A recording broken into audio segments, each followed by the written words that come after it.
আসসালামু আলাইকুম। কিতাব গাইজ, আশা করি আপনারা সব ভালো আছেন। আমিও ভালো আছি। বাট ওই ধরেন খালি ফ্রি ফায়ার আর ফ্রি ফায়ার, আল্লাহর দুয়াই। একটার সময় ভাই আমরাও পাগল আসলাম ফ্রি ফায়ার লাগে, আর এখন তা লাগে না ভাই। আর সবচেয়ে বিয়া করতাম। আবার তো বলতে হয়ে গেছে, খালি ডেট হয়েছে ভাই হিরা যখন আস্তা করে দেওয়া বা দেখেন এই সময় আমরাও খেলাইছি ফ্রি ফায়ার। শেষ হইতে তা দিন শেষ।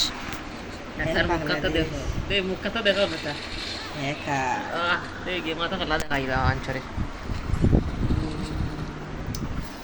হায় রে গেম পাগলা হল, তা বা লাগে না রে ভাই। ওই নাই মোর মোবাইল আপডেট দেওয়ার দিকে ক্যামেরা দেখেছে হাই কোয়ালিটি, ভালো হয়ে গেছে কোয়ালিটি। তো খালাই উড়ে দিছে কালকে আমারও না দিলাম দোকানে তো আসলে মানে ভাই। ওকে তে বলা দাও।